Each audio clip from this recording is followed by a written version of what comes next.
Bonjour à tous et bienvenue dans cette météo climat olympique, ici au plus proche de cette cérémonie d'ouverture qui s'ouvrira dans quelques instants sur la Seine, présente ici derrière moi. Pour le moment, quelques éclaircies sur Paris et malheureusement ça ne prévient pas de durer parce que cette soirée sera sous le signe surtout des précipitations et de l'humidité, on va le voir dans quelques instants. C'est vrai qu'on reste pour le moment dans une masse d'air plutôt tropicale sur le pays, elle va même remonter à partir du week-end avec des conditions très ensoleillées. Pas de bol, ce soir on tombe sur le mauvais jour pour cette ouverture des Jeux Olympiques de Paris 2024. Regardons un petit peu ce que ça donne justement en soirée sur l'ensemble de la France. On voit d'abord qu'on a un ciel particulièrement bien dégagé sur le sud du pays avec un ciel légèrement voilé. On retrouve quand même ces quelques premiers bandes de brouillard en direction de la Méditerranée et de l'Aquitaine notamment, c'est le cas en Corse.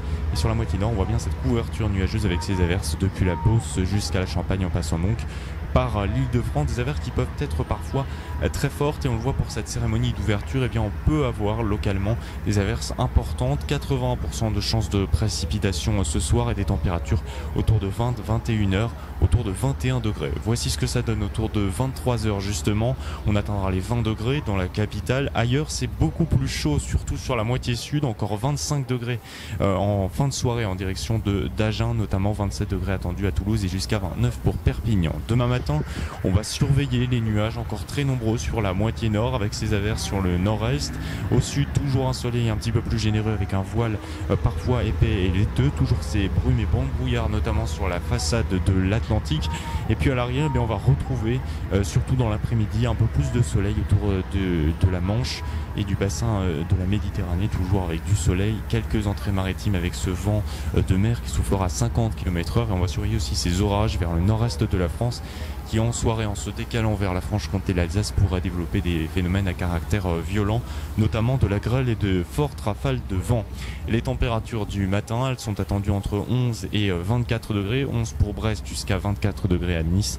Il fera déjà 17 degrés dans la capitale et dans l'après-midi, les températures vont tendre à remonter un petit peu sur la moitié sud, mais un fort contraste thermique sera observé entre les deux hémisphères français, avec 20 degrés attendus à Reims, 19 degrés seulement à Cherbourg par exemple, et dans le sud du pays, on atteindra les 36-37 degrés dans la vallée du Rhône ou encore celle de la Garonne. Ce sera le cas à Lyon et à Toulouse. La suite, c'est cette masse d'air encore extrêmement chaude sur le pays qui va remonter depuis le Maghreb. On va retrouver également un peu plus de chaleur sur les îles britanniques, sur la Manche aussi. Et puis à partir de dimanche, c'est surtout sur l'ensemble du pays que les 30 degrés seront dépassés. 35 degrés attendus déjà dans le sud de la France avec des orages attendus notamment cette fois-ci sur les reliefs. On va retrouver quelques averses sur les Pyrénées.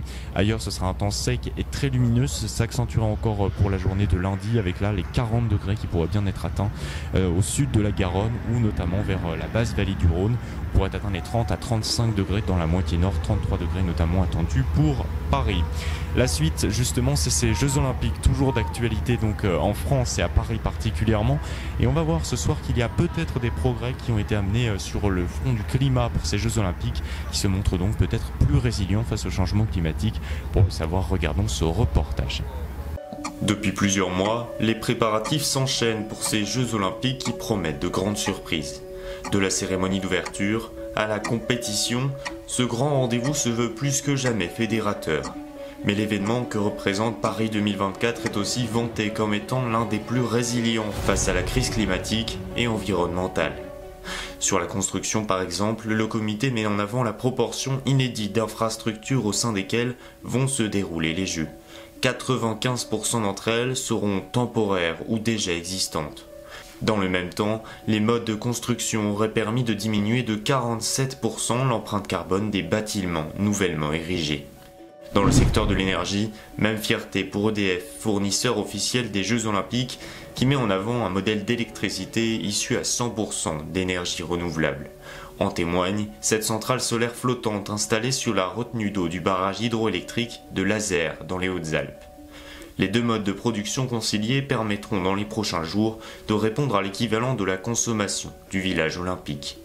Autre secteur, celui des transports avec cette fois-ci un bémol, car si tous les sites de compétition sont bien accessibles en vélo et par les transports en commun, l'avion et la voiture restent une forte contrainte sur le bilan carbone des Jeux.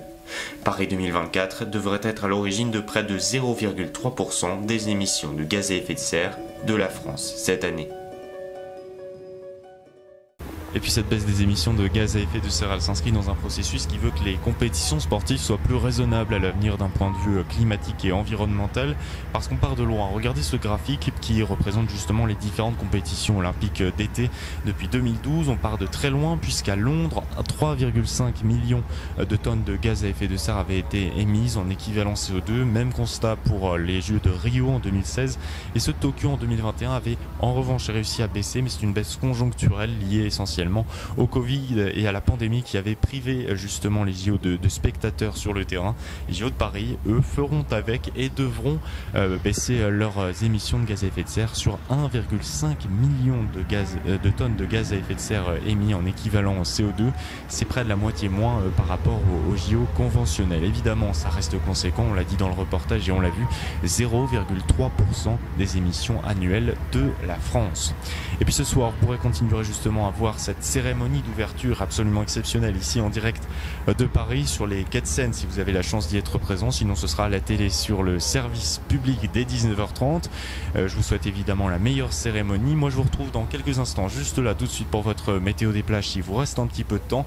Et puis sinon je vous retrouverai dimanche pour un hebdo météo climat un petit peu plus conventionnel, toujours aussi chaleureux. Et puis on continuera surtout à parler de ces Jeux olympiques avec ces épreuves sportives qui on le voit sont particulièrement dépendantes de la météo. On le voit encore aujourd'hui avec cette cérémonie d'ouverture. Évidemment, on continuera à suivre tout cela. Je vous souhaite une très très bonne soirée. Profitez bien. On se retrouve donc dès dimanche.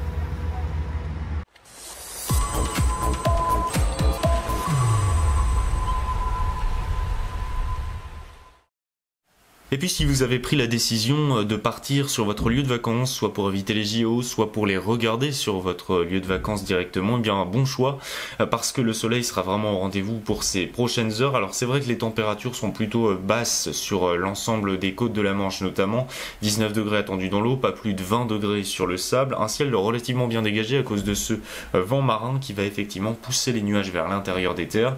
En revanche, vous le voyez près de la Bretagne, 17 degrés, on gagne 1 degré par rapport à hier et avant-hier dans l'eau et puis en direction de la côte atlantique cette fois-ci. Alors là on a ce front qui ondule sur la côte charentaise et vendéenne avec quelques gouttes parfois, des températures un peu limites. C'est beaucoup plus ensoleillé vers l'Aquitaine avec là des températures beaucoup plus importantes jusqu'à 24-25 degrés, 23 degrés attendus dans l'eau le long du Pays Basque par exemple. Allez, on passe la barrière pyrénéenne et on poursuit en direction de la côte du golfe du Lion, 25-26 degrés sur le sable jusqu'à 24 degrés dans l'eau. De nouveau ce vent de mer qui dégage l'atmosphère, quelques entrées maritimes possibles quand même vers l'Hérault notamment, jusqu'à 28 degrés sur le sable de la côte d'Azur et puis en direction de la Corse, toujours des températures de 28 degrés dans l'eau et sur terre, donc température de l'eau très élevée, peu de risque d'hydrocution dans ces régions et toujours un temps très ensoleillé. Le corollaire de tout ça, c'est qu'il y a évidemment des indices UV très élevés sur l'ensemble des plages, de 5 à 9, donc protégez-vous, crème solaire, parasol et lunettes de soleil dans les secteurs les plus exposés. Profitez bien de vos vacances, profitez bien de cette cérémonie d'ouverture des JO et on se retrouve dès demain pour votre météo des plages et dès dimanche pour l'hebdo météo climat. Bonne soirée.